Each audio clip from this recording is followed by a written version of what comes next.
Bonjour à tous, bienvenue ceux qui viennent d'arriver, merci ceux qui sont restés pour cette comment on appelle ça, cette plénière, voilà, Tech et métiers, donc pour cette 5e édition de FinTech Révolution. Je vais faire la même blague ce matin, mais voilà, vous avez choisi la bonne salle. Merci. On va tout de suite commencer, puisque je vois qu'il y a quand même pas mal de monde dans la salle, et on va commencer avec une nouvelle table ronde. Et ça va être sur un sujet que j'imagine vous êtes impatients d'entendre, puis c'est un peu le sujet chaud depuis quelques mois. On va parler donc de NFT, évidemment, je ne vais pas en dire plus. Et je vais accueillir donc sur scène une personne donc, qui va modérer, Jean-Michel Payon, et qui sera accompagné donc de Benoît Couty, John Carp et Jérôme de Tichet. C'est à vous. Bonjour à toutes et tous. Donc je suis Jean-Michel Payon et j'ai le plaisir de modérer cette table ronde avec des experts des NFT. Et c'est pas rien de le dire, parce que sur ce secteur des NFT extrêmement nouveau, ça existe techniquement depuis 4 ans, on en parle depuis 6 mois, et là vous avez des vrais OGs, ce qu'on appelle les OGs, c'est les old guys, vraiment les gars historiques, qui savent de quoi il s'agit, qui savent qu'est-ce qu'il y a derrière. Donc on va essayer on va rester assez haut niveau, on va pas trop plonger sur la techno, sur la sécurité, etc. Ce sera d'autres sujets, peut-être une plénière une autre fois. On va essayer de couvrir en fait le maximum de sujets autour des NFT.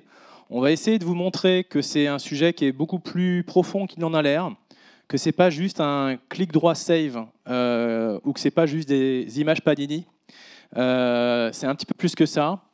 Et encore une fois, on a plusieurs personnes. Alors, donc je vais commencer par Jérôme. Alors, Jérôme, je regarde mes notes pour pas me tromper. Tu es fondateur et CEO de Comet.io, qui est un gaming NFT pour hyper simplifier. Tu es également président d'Ethereum France, organisateur du plus gros événement, un des plus gros événements au monde, qui s'appelle le THCC.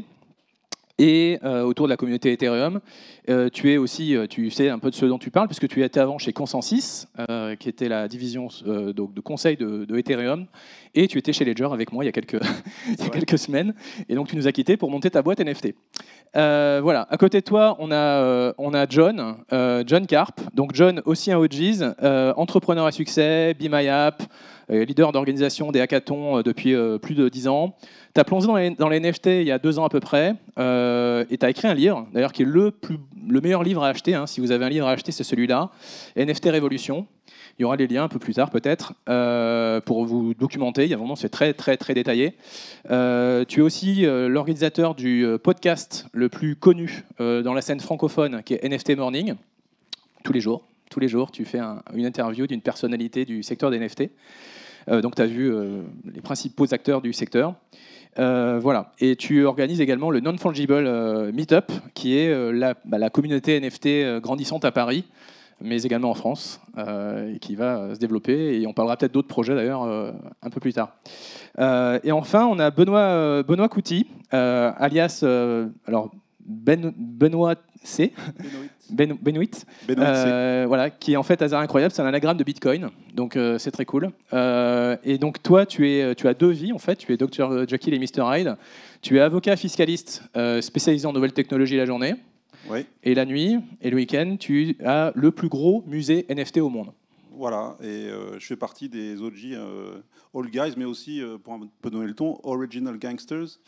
Je fais partie un peu de ce groupe parce que j'étais là, en tout cas au niveau du CryptoArt, très tôt. Exactement. Donc on va commencer en fait par l'introduction, je viens de la faire.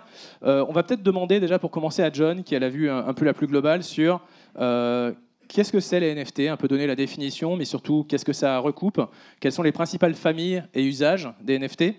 Et puis après, on pourra un peu élargir sur les différents sujets. Super. Alors, c'est une question... Oula, ça va, tout va bien? Parfait. Donc, du coup, alors c'est une question qu'on me pose souvent, et j'ai pas de réponse facile, donc on va vous faire ça très simple. À la base, ça veut dire non-fungible token.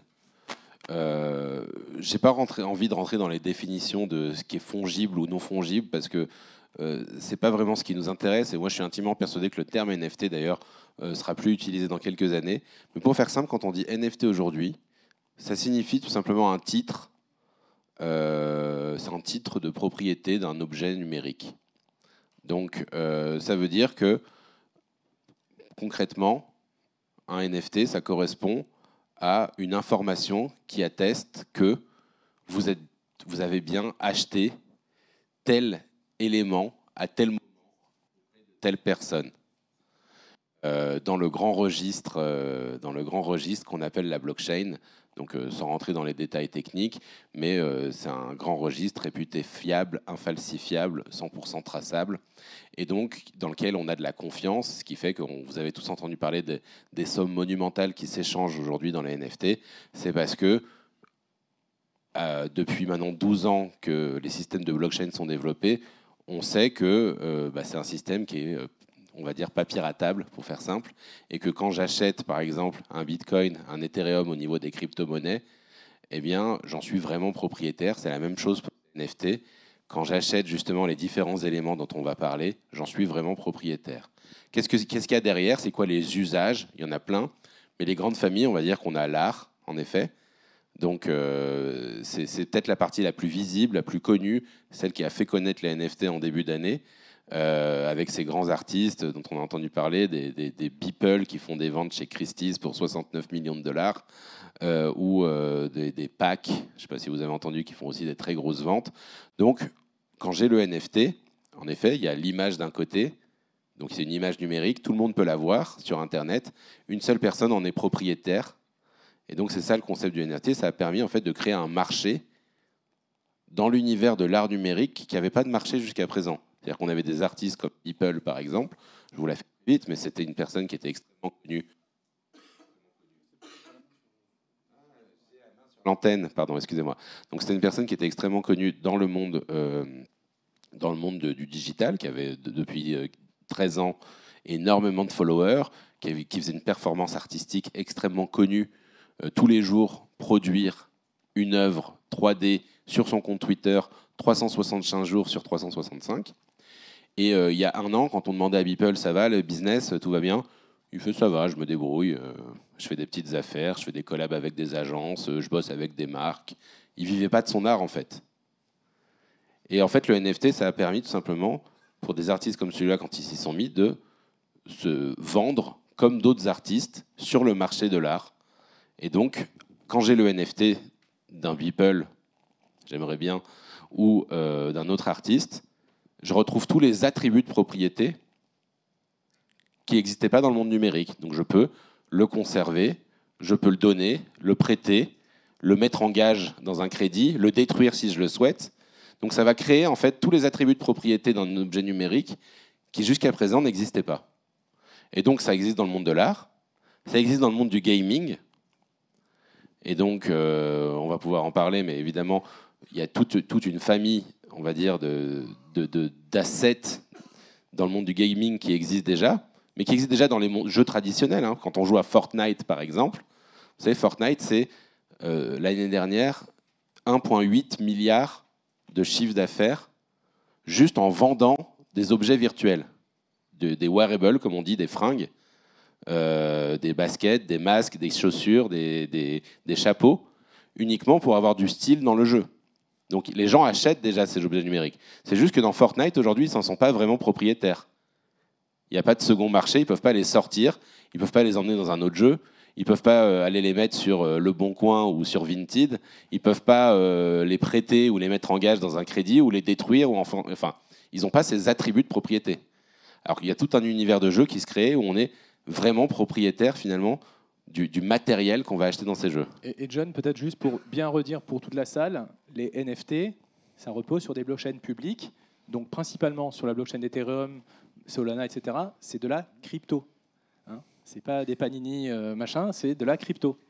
Donc il faut bien entendre ça parce que ceux qui vont rentrer dans les NFT, vous rentrez dans le monde de la crypto en fait. Et c'est uniquement grâce à la crypto qu'on peut faire des NFT aujourd'hui. Si on n'avait pas eu la crypto, les NFT n'auraient pas existé. Parce que c'est effectivement, comme vient de le dire John, c'est décentralisé.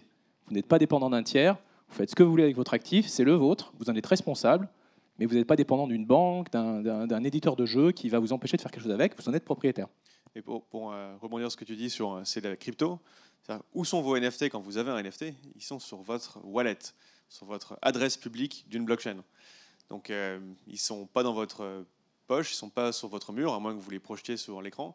Ils vivent dans la blockchain. Donc ça ajoute de l'usage au portefeuille comme Ledger ou aux autres acteurs du marché. Et donc si vous allez vers le NFT, vous avez aussi besoin d'aller vers la conservation de vos clés et vers l'usage de vos clés pour vos utilisateurs. Alors, peut-être juste un petit commentaire, c'est très important. La clé privée, c'est-à-dire la clé qu'on vous donne quand on vous crée votre wallet, c'est quasiment, je le vois ça chez certains artistes, c'est quasiment un acte de naissance. C'est un acte de naissance. C'est extrêmement important. C'est-à-dire que cet élément-là, il va vous donner, ça va être votre identité, donc c'est votre carte d'identité, mais c'est aussi votre compte en banque, c'est aussi vos codes pour accéder à vos fonds. C'est vraiment quelque chose de très important. Ça ouvre un nouveau monde. C'est pour ça qu'on peut presque dire que c'est un acte de naissance. Alors peut-être pour revenir sur le sujet pour John et peut-être pour les autres aussi, est-ce qu'on peut dire un petit peu les différents segments? On a parlé du gaming, on a parlé de l'art, on peut parler du collectibles. Qu'est-ce que c'est les collectibles? Parce que c'est un peu ça qui a mis le feu aux poudres aussi cet été. Allez-y si vous voulez. Oui, alors moi je voudrais parler surtout du crypto art, donc le côté artistique. Les collectibles, c'est un peu différent. Disons que dans les NFT, c'est vrai qu'aujourd'hui on voit beaucoup de projets qui se montent. Il y a des projets de vente de 10 000 PFP Profile Picture. Le plus connu c'est CryptoPunk. Donc CryptoPunk, c'est quoi? C'est une série de 10 000 images qui ont été créées, je pense, en 2017. Et qui sont chacune uniques, chacune différente, qui ont des traits, il y en a qui fument, il y en a qui ont un chapeau, il y en a qui ont des lunettes. Et ces objets sont devenus sont rares parce qu'il n'y en a que 10 000. C'est culte, hein. C'est culte. C'est culte. C'est le niveau ultime. Donc c'est le top, si vous voulez. C'est le top en termes de convoitise. Voilà, donc c'est quelque chose que tout le monde dans ce milieu souhaite avoir. Et les prix sont les dernières ventes, c'est plusieurs millions. Ça peut être. C'est ça. C'est un peu le bling bling. Voilà. Maintenant, c'est devenu un peu bling bling dans le monde virtuel. C'est pas pour rien que les rappeurs américains, d'ailleurs, cet été, comme Snoop Dogg, E-Dog, affichent sur leur profil de réseaux sociaux un CryptoPunk. En fait, c'est votre image de profil. Et donc, si t'es dans le rap et que t'as pas un CryptoPunk, t'as un peu raté ta vie. Voilà, et ça coûte cher, ça coûte plusieurs millions. Je crois que les moins chers sont à quelques centaines de milliers d'euros, je crois. Et ça n'arrête pas de monter. Alors ça, c'est un des aspects des NFT, mais ce sur quoi moi je travaille, c'est du crypto art. Alors juste je sais pas si non mais c'est la bonne transition. On va peut-être parler maintenant de ton musée, de ce que tu as fait, de ce que tu as dedans et comment ça se passe, quoi. Alors moi j'ai commencé je me suis intéressé aux NFT en 2018 et le premier NFT que j'ai acheté n'était pas une œuvre d'art, c'était un terrain dans un métaverse, donc dans un monde virtuel. C'est la première chose qui m'a attiré. Qu'est-ce que c'est un métaverse? Parce que peut-être pour ceux qui se rappellent, il y a très longtemps, il y a un truc qui s'appelait Second Life. Voilà. C'est une version. C'est Second Life, mais dans lequel on peut acheter son terrain. Donc c'est ce que tu disais, c'est-à-dire qu'on est propriétaire. Et à partir du moment où on est propriétaire dans un univers virtuel, on peut construire quelque chose. On peut construire non seulement un bâtiment, mais on peut construire un business. Et ce business, ce bâtiment, il vous appartient. Personne ne peut vous en déposséder. Donc ça ouvre plein d'horizons, si vous voulez. Et donc moi, j'ai acheté des terrains dans un métaverse, à l'époque, pour vraiment une bouchée de pain. Et j'ai commencé à construire des bâtiments, parce que c'était un jeu un peu comme Minecraft, c'était plutôt ludique. Et je me suis aperçu qu'autour de moi, il y avait beaucoup d'artistes qui créent des galeries et qui mettaient leurs œuvres dans leur galerie. Et donc je les ai contactés à l'époque et je leur ai dit, moi je vais faire un musée, je vais mettre toutes les œuvres que vous avez séparément dans vos galeries, je vais faire un musée. Et j'ai commencé à contacter les artistes à ce moment-là. Et alors il faut savoir qu'à ce moment-là, en 2018-2019, c'était vraiment une toute petite communauté de 50, peut-être 100, peut-être 200, mais pas plus, personnes, artistes, collectionneurs. Et donc j'ai collectionné leurs œuvres et à l'époque, ça se vendait $10, $20, $50. Voilà. Et donc j'en ai acheté beaucoup, ils m'en ont donné parce que moi je leur fournissais un lieu pour s'exposer, donc ils m'en ont donné. Et tout ça s'est fait en 2018-2019. L'Ether, à l'époque, qui est la monnaie, l'Ether était à $100, entre 100 et $200. Et depuis, alors j'ai acheté peut-être 300, 400 œuvres. Depuis, non seulement l'Ether a été multiplié par 20, la valeur de l'Ether a été multipliée par 20, voire 30, mais aussi les œuvres, c'est-à-dire le prix en Ether aussi a été multiplié par 10 ou 20. Donc là, on est sur un multiple de l'ordre de 200, 300, 400. sur des investissements qui ont été faits en 2018-2019. Bon, là, je vous parle du côté financier, mais voilà. Après, moi, c'est pas trop ce qui me branchait. Moi, c'était plus le côté artistique. Je suis un passionné d'art, donc j'ai été fasciné par ces artistes qui arrivaient et qui avaient quelque chose à proposer. Si je peux juste rentrer sur des éléments un peu de côté artistique de la chose. Le crypto-art, c'est un peu pour moi, c'est un mouvement. C'est ce que j'essaie de montrer dans mon musée, c'est que c'est un mouvement. C'est pas que de l'art digital.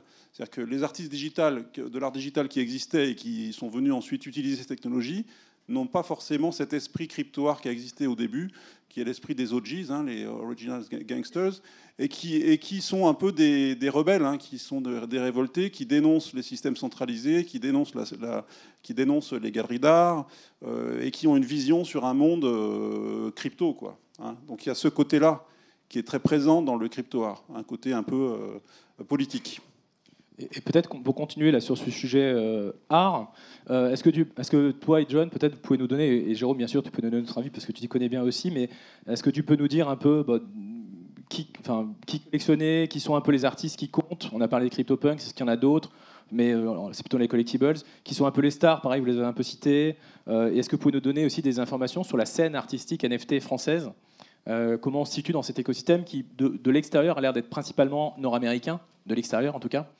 Oui, je peux commencer. Hein, puis, alors moi depuis 2018, en fait, j'ai pas trop fait attention aux Français parce que c'était un univers un peu international sur Twitter. Je savais même pas que certains artistes étaient français parce qu'il y a beaucoup de pseudonymes. Et puis récemment, quand j'ai vu que du côté français, ça commençait à bouger. Je me suis dit, il faut quand même que je m'intéresse au marché français. Et donc, là, en ce moment, je cherche à rencontrer les artistes français. Il y en a qui sont connus, par exemple Pascal Boyard, qui est un peu un leader sur ce domaine-là.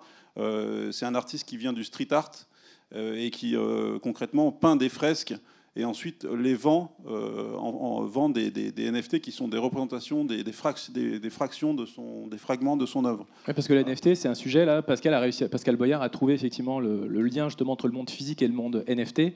Parce que une fois qu'il a fait une paroi, qu'il a peint sur une paroi, on ne peut pas venir enlever la paroi et la prendre chez soi. Donc l'œuvre, en fait, même dans la plupart du temps, il est fait dans des endroits où l'œuvre va disparaître. En fait, elle va être recouverte, elle va être détruite, etc. Et pour que l'œuvre continue à exister, finalement, l'œuvre numérique devient l'œuvre, puisque c'est une retranscription numérisée de l'œuvre physique. Et c'est celle qui va continuer à vivre, et c'est probablement celle qui ira dans les grands musées plus tard. Tout à fait. Donc il y a Pascal qui est un peu un leader en France. Après, il y a Obvious, qui est un collectif d'artistes français qui travaille sur l'art intelligence artificielle. Hein, alors là, on a aussi plein de projets avec eux. Il y a des choses qui vont se faire. Il y a plusieurs artistes, vous ne les connaîtrez pas forcément, mais je vous invite à aller les voir. Il y a Albertine Meunier, avec qui je travaille beaucoup. Lulu X, qui est aussi une OG. Voilà, Alota Monet, qui est assez connu, lui, il détourne des œuvres classiques pour leur donner un peu de peps. Il met des choses dedans, voilà, et c'est un artiste qui est très connu et qui a une cote assez élevée, Alota Monet. Et puis après, il y a plusieurs projets aussi. Alors, ce qui est intéressant avec le crypto-art, c'est que les artistes souvent sont aussi codeurs et que l'art, c'est le coding. Donc vous avez pas mal d'artistes qui sont des informaticiens qui codent de l'art génératif. Et donc il y a aussi des Français qui sont là-dessus. Moi je les rencontre très souvent. Et il y a un projet que j'aime bien qui s'appelle Symbiosis, qui est vraiment de l'art génératif et en plus évolutif. Donc voilà, et c'est des codeurs. C'est assez étrange, c'est que c'est des artistes codeurs. Donc c'est peut-être quelque chose aussi d'assez intéressant. Non mais tu as raison de le dire et de parler d'art génératif notamment. Il faut savoir que le style qu'on va retrouver, enfin il y a plein de styles. Il y a justement ce côté art génératif, ça veut dire des algorithmes qui vont générer automatiquement des œuvres. Et donc, il y a un côté visuel, évidemment, des palettes de couleurs, des formes qui vont être préprogrammées. Et ensuite, un algorithme qui va, de manière aléatoire, faire une série de 1000 pièces, par exemple, sur lesquelles chacune va être unique. Et les gens pourront justement les collectionner. Il y a un site qui est très connu qui s'appelle Artblocks dans le domaine, qui a explosé pendant l'été, qui fait partie des sites maintenant les plus importants dans le monde des NFT, qui est spécialisé justement sur ce type d'œuvre. Il y a de l'art généré par intelligence artificielle aussi, c'est on va dire du machine learning, des algorithmes qui apprennent et qui restituent. Il y a de la 3D évidemment, tout l'univers de la 3D. Hein. Enfin, il y a plein de styles de 3D. Il y a de l'illustration numérique, il y a de la photo, il y a de la musique, il y a du code, il y a de l'art programmable qui va évoluer en fonction de quelle heure il est, de quel jour on est, de est-ce qu'il fait beau, est-ce qu'il fait moche. Il y a de l'art collectif où finalement chaque propriétaire chaque collectionneur va être propriétaire d'un petit bout de l'œuvre. Et en appuyant sur un bouton, il va pouvoir changer l'état de l'œuvre et ça va donner le résultat final. En fait, on est dans une sorte de grande expérimentation au niveau artistique. On a des nouveaux outils, c'est l'informatique. Et en fait, c'est une révolution aussi importante que l'imprimerie, on va dire, ou que peut-être même l'écriture. Pardon, excusez-moi. Que peut-être même l'écriture. Et du coup, aujourd'hui, on parle d'un mouvement crypto-art, mais il faut comprendre que tous ces gens-là, qui ont, depuis 2018, ont commencé à échanger sur les réseaux sociaux, c'est sur Twitter que vous allez pouvoir voir leurs discussions, ils sont en train d'inventer en fait l'art de demain. Et nous, en tout cas, on est intimement persuadés que dans ces gens-là, il y a le nouveau Picasso, le nouveau Dali, le nouveau Warhol, le nouveau Banksy, et que dans 30 ans, ces gens-là seront dans des musées. On les connaît déjà d'ailleurs, hein. Xcopy notamment, hein, qui est un des OGs. Et voilà. Après, je voulais peut-être tout à l'heure parler des acteurs traditionnels de l'art qui se positionnent par rapport à ça. Et juste pour rajouter sur les cas d'usage et les gens entre guillemets à suivre, donc, on commence à avoir des critiques et des experts de l'art numérique et de l'art en blockchain. Et je pense que c'est très difficile pour un kidam d'aller se dire voilà, j'arrive sur OpenSea ou n'importe quelle place de marché ou acheter des NFT et je choisis quelque chose et je vais peut-être faire une bonne affaire ou ça me plaît, donc en qu'à faire, j'ai mis un peu d'argent dedans et ça me plaît. Et c'est du coup très bien d'avoir des initiatives comme des musées dédiés à ça qui commencent à mettre un peu de critique et de réflexion au-dessus de ces œuvres. Il y a quelque chose que je vois émerger moi, dans l'écosystème des NFT, c'est l'utilisation du NFT pour la finance décentralisée. C'est-à-dire que dans la blockchain, on peut avoir un écosystème financier qui est en train d'émerger, qui propose des services directement à l'intérieur de la blockchain sur utiliser des jetons ou faire du crédit avec des jetons ou faire des échanges avec des jetons. Et ces protocoles de finance décentralisée qui émergent vraiment très très fort en ce moment, commence aussi à expérimenter avec des NFT, commence aussi à se dire en fait je peux créer des tiers entre mes utilisateurs parce que eux je leur ai distribué le NFT puisqu'ils ont été très fidèles, ou eux je leur ai distribué un NFT parce qu'ils ont donné beaucoup d'argent en gestion, ou eux je leur ai donné un NFT parce que j'aimerais bien qu'ils viennent utiliser mon protocole. Et ces NFT commencent à peine à émerger et je pense qu'on va vers de belles choses arriver avec ça sur des usages financiers. C'est une bonne transition. Alors je suis désolé Benoît, du coup on va juste laisser un petit peu de côté l'art de côté parce qu'il faut qu'on parle de gaming. Et avant ça, parce que dans cette salle il y a probablement pas mal de gens qui savaient un peu ce que c'était les NFT. J'imagine qu'il y a quelques-uns d'entre vous. D'ailleurs tiens, je vais faire le test, même si j'ai la lumière dans les yeux. Combien de personnes dans la salle ont des crypto-monnaies? Levez la main. Pas mal. Aïe, aïe. Gardez la main, ceux qui ont des NFT. Gardez la main ou levez la main pour ceux qui ont des NFT. Il y en a beaucoup moins. Hein. Qu'est-ce que vous attendez? Donc, première question, c'est comment on fait, Jérôme, parce que tu as moins parlé pour l'instant, comment on fait quand on veut rentrer en NFT? Qu'est-ce qu'il faut qu'on fasse? C'est plus compliqué que d'acheter des crypto-monnaies. Si je voulais acheter des Ethers ou du Bitcoin, je peux ouvrir un compte chez... Qui est-ce qu'on peut citer? Coinbase, Kraken pour les Américains, Coinhouse pour les Français. Enfin, il y a vraiment de tout sur le marché. Vous pouvez aller acheter des crypto-monnaies. D'ailleurs, vous l'avez fait. Maintenant, qu'est-ce que vous faites avec vos crypto-monnaies? En fait, quand vous avez levé la main et que vous avez dit « je possède des crypto-monnaies », est-ce que vous possédez des crypto-monnaies sur un exchange ou est-ce que vous possédez des crypto-monnaies sur un wallet? Est-ce que vous avez acheté un ledger? Est-ce que vous avez téléchargé MetaMask? Est-ce que vous possédez vos crypto-monnaies en propre? Voilà. La plupart, j'imagine, acheter leur crypto sur un exchange et l'ont laissé sur l'exchange. Là, tu viens de perdre la moitié de l'audience. Là. Oui, parce que simplement... Donc, il faut un wallet. Il faut créer une adresse. En fait, un wallet, ça a été une adresse Ethereum pour commencer, principalement. Et qu'est-ce qu'on fait une fois qu'on a un peu d'Ether sur cette adresse? Une fois qu'on a un peu d'Ether sur une clé, on a déjà fait une démarche on est déjà passé à travers un bisutage assez important. Hein. Pour reconnaître que c'est pas... Voilà. On est tous passés par là, hein, finalement. On est tous passés par là, voilà. Ça fait un peu mal au début, mais après, ça se passe bien. Mais vous êtes aux portes de l'école, elle est vraiment bien, vous allez voir. Et une fois que vous avez de la crypto sur votre wallet, que ce soit sur Tezos, que ce soit sur Ethereum, que ce soit sur d'autres chaînes qui proposent d'acheter des NFT, vous avez des places de marché qui ressemblent un peu à un eBay ou un Amazon. De toute façon, le standard de la place de marché en termes de développement web avance, donc tout le monde le suit et s'y met. Vous avez accès à ces NFT parce que vous arrivez sur une page avec des des listes de NFT avec une barre de recherche. Donc vous pouvez aller chercher Beeple sur la barre de recherche, regarder ce que fait Beeple, découvrir cet artiste et après sélectionner une œuvre. Si elle est en vente, vous pouvez envoyer de la crypto pour aller acheter cette œuvre. Et donc l'action de signer une transaction pour envoyer de la crypto-monnaie à cette place de marché va déclencher le transfert de la crypto moins des frais à l'artiste et le transfert du NFT à votre adresse. En fait, c'est comme connecter vos comptes PayPal quand vous êtes sur un site marchand. Vous allez connecter votre compte PayPal, là, vous connectez votre wallet et votre compte wallet, enfin votre wallet sur lequel il y aura des Ethers en général, ce qui vous permettra de faire l'opération. Ça se fait plutôt simplement quand même une fois qu'on a déjà un compte. Le wallet, c'est la création du wallet qui est un petit peu plus technique. Ouais. Mais une fois que vous avez votre wallet, vous le connectez, vous avez des extensions Chrome et compagnie qui vous permettent de les mettre toujours sur votre navigateur. Donc c'est pas si compliqué que ça en fait. Il faut juste un peu, il y a des vidéos qui expliquent très bien. Et puis moi mon anticipation c'est que le marché il est quand même très nouveau. Il y a plein d'acteurs qui vont venir pour faciliter l'onboarding, ce qu'on appelle, et faciliter les choses. Alors moi j'ai une dernière question et après je te laisserai parler du gaming parce que c'est très important. On a parlé de l'art, on a parlé des collectibles.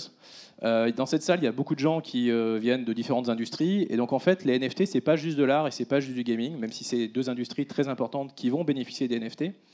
Il y a beaucoup d'autres industries qui regardent les NFT, qui travaillent déjà dessus. Donc il y a notamment l'industrie de la mode, du luxe. Il y a eu pas mal d'initiatives. Je ne sais pas si vous avez des noms à nous donner un peu récemment sur des initiatives qui ont été faites. C'est qui? C'est bon, il y a Louis Vuitton. Dolce & Gabbana a fait une vente récemment sur Polygon. Sur sa collection Venise. Et pourquoi ils font? Parce qu'au-delà de l'aspect un peu exploit technique, entre guillemets, d'avoir des gens dans l'innovation qui sont très bons, qui ont réussi à monter ça, pourquoi est-ce que les marques, et c'est le point le plus important, pourquoi est-ce que les marques font des NFT? C'est absolument... J'ai un avis sur la question. Si tu En fait, il y a plusieurs... En fait, comme tout ce qui est nouveau, il y a plusieurs niveaux, on va dire, il y a plusieurs niveaux d'implication des marques. Évidemment, le premier effet, ça va être de surfer sur une vague et de faire de la com. Parce que... Mais c'est pas une mauvaise chose, hein, mais quand on rentre dans un sujet, être le premier sur quelque chose, et on est un peu dans cette phase quand même d'exploration aujourd'hui. Donc, j'ai des gens qui sont fans de ma marque, de Dolce & Gabbana, je serais content, on va dire, quand on se projette, hein, je serais content à terme donc d'avoir un petit objet Dolce & Gabbana, mais qui soit virtuel. On voit déjà dans le monde, qu'une marque pourrait, il y a tout un univers, une représentation de nous-mêmes. Hein. Il y a on va dire la mode digitale qui existe déjà. On voit des marques qui existent sur Instagram où on peut acheter un filtre qui correspond à une robe qui n'existe pas. Et en fait, cette robe, elle est juste là pour pouvoir l'afficher sur sa photo de profil. Et ça se commercialise déjà. Donc il y a dans ce qu'on appelle les métaverses aussi, dans les mondes virtuels. Allez-y, répondez. Hein. Dans les mondes virtuels, ou dans les jeux vidéo, on a vu aussi des collaborations avec des marques, et Balenciaga et Fortnite, par exemple. Donc ce genre de choses, on va dire, voilà, le premier niveau, c'est ça. L'autre niveau, moi, ce que je trouve intéressant, c'est de fédérer une communauté. Pour moi, le NFT, c'est un CRM 3.0 en fait pour les marques. Ça veut dire que les propriétaires du NFT qui correspond à du NFT Breitling, par exemple, si j'achète une Breitling et que j'ai un NFT Breitling qui va avec, ça va être un moyen donc pour Breitling d'identifier toutes les personnes qui possèdent une Breitling, de potentiellement leur envoyer des informations, leur envoyer des cadeaux, leur donner accès, c'est comme un peu un pass d'accès à un NFT, à des événements VIP, à des choses particulières, et ça en plus de manière anonyme. En fait, pourquoi je dis CRM 3.0 ? Parce que c'est un moyen finalement de gérer sa relation client sans posséder de données personnelles.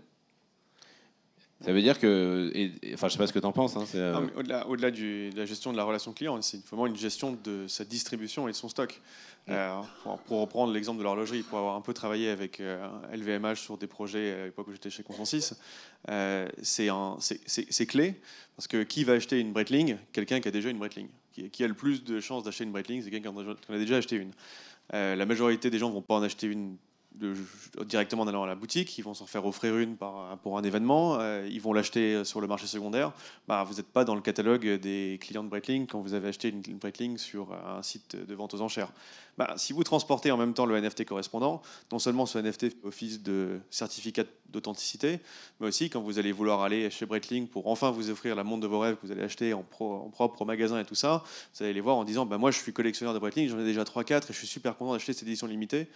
en général, les marques d'horlogères vont dire mais vous êtes sûr que vous en avez déjà 3-4 parce que nous, on aimerait bien vendre cette montre uniquement à des gens qui sont vraiment des amateurs de la marque. Vous vérifiez immédiatement que c'est effectivement des amateurs de la marque parce qu'ils ont le NFT. Et en plus, vous reprenez la main d'une certaine façon sur le marché secondaire puisque l'émission, le transfert et le contrôle du NFT passent, même s'il est décentralisé une fois qu'il a été émis, l'émission et la gestion repassent aussi par vous. Donc vous avez aussi un carnet d'entretien, vous avez un carnet de tout ça, et c'est très puissant en fait. Ça vous permet de gérer votre vestiaire de version virtuelle, quoi. Donc il y a un énorme potentiel. Donc là où vous voulez vous emmener un petit peu, c'est qu'il y a l'art, ok, il y a les collectibles, il y a des industries, et on pense, en tout cas sur cette table ronde, les personnes qui sont ici, et y compris moi, on pense qu'en fait les NFT, ça va aller bien au-delà. Et John l'a dit tout à l'heure, peut-être même que le terme va disparaître, on s'en fiche, c'est pas très important, c'est un peu comme blockchain. Il y a 5 ans, j'organisais ici même, une plénière France FinTech sur la blockchain. Aujourd'hui, on n'en parle plus trop, enfin un petit peu parfois encore dans certains endroits, mais c'est plus rare. On parle vraiment de crypto, de Bitcoin, d'Ethereum, de choses comme ça, de DeFi. Donc l'usage a remplacé le terme technique, entre guillemets, et les NFT, c'est probablement la même chose. Par contre, les cas d'usage qu'on a en face de nous dans les NFT sont gigantesques. Alors, on va parler d'une industrie, maintenant avec Jérôme, qui est bien placé pour en parler, qui, elle, est immédiatement concernée par les NFT, c'est le gaming. Tout à fait. Et si on regarde le gaming avec du recul par rapport à ce qui est arrivé dans la blockchain, ce qui est arrivé dans le pair-à-pair, ce qui est arrivé dans les nouvelles technologies qu'on utilise aujourd'hui, vous servez peut-être de Discord ou de Slack ou de Telegram pour vos usages personnels, vous utilisez peut-être même Twitch pour faire certains meetings. Ça, c'est une industrie qui a été précurseur à de nombreux égards. Et on regarde un peu, on prend un peu de recul sur l'industrie des les crypto-monnaies en général. Les premières monnaies numériques, on les voit dans les jeux vidéo. C'est des gens qui, sur des RPG comme World of Warcraft, collectionnaient de l'or et allaient le vendre sur eBay. Parce qu'il y a des gens qui voulaient faire un peu d'argent comme ça et d'autres qui voulaient acheter de l'or directement pour pouvoir avoir des meilleurs objets dans le jeu, quoi.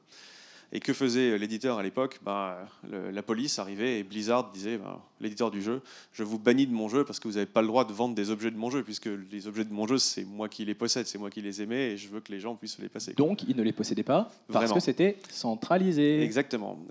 Mais il y a eu, je pense, une évolution côté gaming, c'est qu'on s'est rendu compte que les gens voulaient avoir des objets, ils voulaient customiser leur personnage, ils aimaient l'aspect signal social d'avoir un objet rare. Ils voulaient se différencier des autres en ayant ce genre d'objet.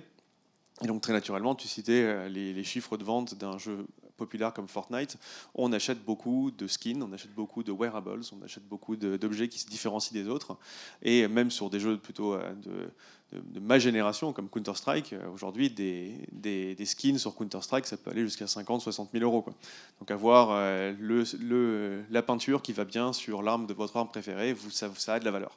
Ça a de la valeur, mais on perd un peu l'aspect marché secondaire, qui est que quand on a acheté ces objets, pouvoir se les revendre, c'est compliqué. C'est tout souvent des marchés propriétaires, des marchés qui ne sont pas forcément très organisés, parce que ça demande de penser aussi cette infrastructure et cet écosystème de revente. Donc là-dessus, le match avec le NFT, il est complètement naturel. C'est-à-dire que ça permet de désenclaver complètement l'industrie par rapport à ces joueurs. C'est-à-dire que vous rendez vraiment les joueurs propriétaires de ce qu'ils acquièrent dans le jeu. Donc c'est un appel pour le joueur de savoir que j'ai joué 30 heures à ce jeu, j'ai gagné la super armure. Cette super armure, elle a une valeur. Alors est-ce que tu peux nous parler peut-être de 2-3 boîtes dans les NFT gaming, peut-être Axie, Infinity, des choses comme ça? Peut-être la dernière licorne française, Sorare. Déjà, les cartes Panini dans la blockchain, c'est ça? Non. Donc Sorare vous propose d'acheter des représentations numériques de joueurs de foot. Voilà. Vous en avez peut-être collectionné quand vous étiez petit, vous en collectionnez peut-être encore, vous pouvez acheter une représentation numérique de ces joueurs. Donc forcément, les meilleurs joueurs ou les joueurs les plus connus sont les joueurs les plus chers à trouver en carte, mais surtout derrière Sorare, derrière l'aspect de cartes à collectionner, il y a ce qu'on appelle un fantasy football. Donc vous pouvez jouer au foot en créant votre équipe, en étant le manager de votre équipe et affronter d'autres joueurs. Donc si vous voulez être la meilleure équipe, vous devez constituer la meilleure équipe, avoir la meilleure stratégie. Donc vous avez un intérêt à vouloir acheter des joueurs de meilleur en meilleur. Et derrière les résultats réels des joueurs, vous avez une mise à jour des statistiques des joueurs. Donc votre communauté de joueurs ici, chez Sorare, sont des collectionneurs, sont des investisseurs, sont des spéculateurs, sont aussi des joueurs. Et ce qui est beau derrière ce business model que peut avoir un jeu avec des NFT, c'est que vous fédérez votre communauté autour d'actifs qu'ils s'échangent. Donc vous avez créé une communauté que vous avez créée, vous la fédérez, et puis aussi vous allez construire des nouvelles business lines, parce que le marché secondaire, quand il est bien organisé, quand il fonctionne bien, vous avez un business de volume derrière, quoi. Et pour les autres jeux, et le NFT étant dans une blockchain publique, il est donc lisible par tout le monde, il est donc opérable par tout le monde qui sait intégrer cette blockchain publique. Donc vous avez une interopérabilité des NFT que vous avez dans un jeu. Donc si vous allez, je sais pas, un jeu de beach soccer qui sortirait demain, pourrait dire ah mais attendez, vous avez des NFT so rares, ben, venez jouer à mon jeu de beach soccer.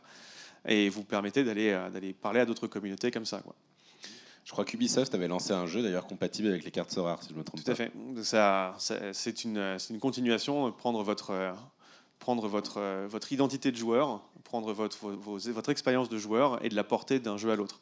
Et j'imagine qu'on verra à terme voir d'autres modèles de game studio. C'est ce qu'on essaie de faire avec Comet, un game studio un peu différent. Est-ce que tu peux nous expliquer un peu ce qu'est Comet, parce qu'il reste à peu près 5 minutes, je crois. Donc, on est un jeu vidéo qui utilise des NFT et de la finance décentralisée. Donc, on fait beaucoup de tooling pour permettre à des jeux vidéo d'utiliser la finance décentralisée dans leur jeu. Donc, avoir un univers persistant qui se sert de la finance centralisée pour être durable. Et on se sert aussi des NFT pour avoir des objets du jeu qui soient représentés numériquement et possédés par les joueurs.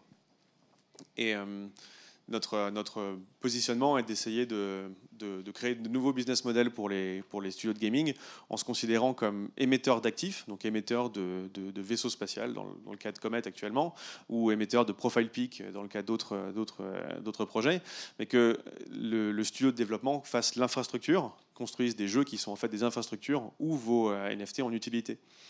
Et ça permet de grossir une communauté de joueurs en les amenant d'un NFT à l'autre, utiliser différents jeux. Et là, donc, on parle beaucoup du côté où en fait, les gens achètent quelque chose pour participer, mais il y a aussi le play to earn. Est-ce que tu peux nous parler du play to earn un petit peu ? Parce que c'est devenu une économie, il y a des gens dans certains pays qui vivent grâce aux NFT aussi. Hein. Finalement, on repart à l'or sur World of Warcraft, le play to earn. Les gens jouaient juste pour nettoyer la carte de tous les ennemis possibles et imaginables de la carte, récupérer plein d'or et aller le vendre sur eBay, quoi. Ce système qui date de 2005 se généralise dans des jeux comme Axie Infinity, effectivement, où quelques joueurs bénéficient de la version entre guillemets premium du jeu, parce qu'ils vont vraiment jouer, ils vont vraiment faire les quêtes, ils vont vraiment bénéficier du contenu, mais ce contenu est tellement cher à atteindre qu'ils sont obligés d'aller acheter à d'autres joueurs une partie de la progression, quoi. Donc des gens jouent peut-être pour le plaisir, peut-être pour l'appât du gain, peut-être pour les deux, parce qu'ils ont accès à ce genre de